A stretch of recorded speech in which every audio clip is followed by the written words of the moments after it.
Hey, welcome back to the Ready State. It is mobilization of the week.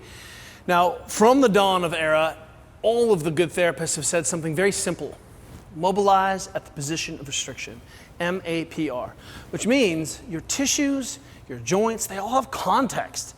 So you can imagine that if you have shoulder pain and then you're mobilizing your pecs, well, that would be fine if you had shoulder pain in this position, but your pec works very differently in this overhead position. So whenever we can, we try to restore context to a position we're trying to improve. And that automatically leapfrogs us ahead of playing press and guess. Well, I don't know what my quads do, but I'll just push on them a lot, right? Sometimes that gets us what we need. We just see overly stiff systems. But anytime we can add context to a movement, then we end up seeing and just addressing or biasing the tissue as a system towards a movement we're trying to improve. And because you use your quads in squatting and lunging and walking and you use your quads for everything, it's important that we appreciate this situation. Now, one of the things that, of course, the therapists also used to say, my instructors would say is, test something you think you changed and something you didn't think you changed. And I was always like, whoa, psh. Then I realized they're still my quads and I use them for a lot, right? Some movements are gonna be more quad heavy than others, but here's the deal. One of the things that I'm trying to impress upon you here is give it context. So I'm going to introduce you to something we call pain washing. Now what I'm going to do is I'm actually going to mobilize my quads in a short lever position. So imagine working on your triceps here, but working on your triceps here is very different. And that's one of the reasons we do assess long lever and short lever positions, because they have different demands on the tissues of the body. So let me show you how to upgrade some of your quadriceps mobilization. And again, we call this pain washing. And the reason is that you're going to wash the wall with your pain. So I've got my whatever roller you have. I'm just going to start it right in the middle of the thigh. But notice what's happening here.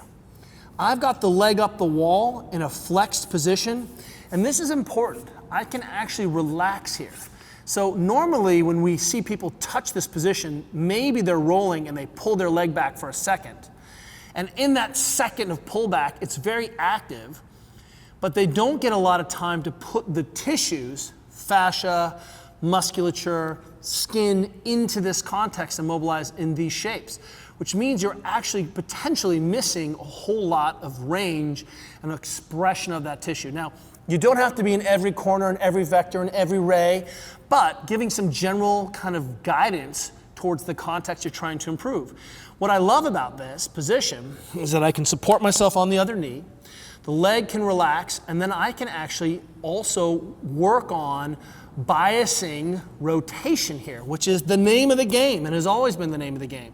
So pushing myself into a little internal rotation here, then mobilizing, means that we get to load the tissues in the context that we're trying to improve, some hip extension to rotation, and then tension using your body on the roller. That's very different. All the same rules apply. You gotta be able to breathe, you gotta be able to relax. But what you'll find is that it doesn't matter where you put this thing, being able to give some context to the tissue, load it in the position you're trying to change, or bias it in one direction, and then use the implement, use your body to move, is a very, very different outcome than typically what we see when people just roll back and forth. Now, take that pain washing, and then let's appreciate how sort of non-specific and non-aggressive and non-contextual this position is. This still may be fine. There's definitely a role for press and guess, but I think we're in a post-press and guess society. Don't you? See you tomorrow.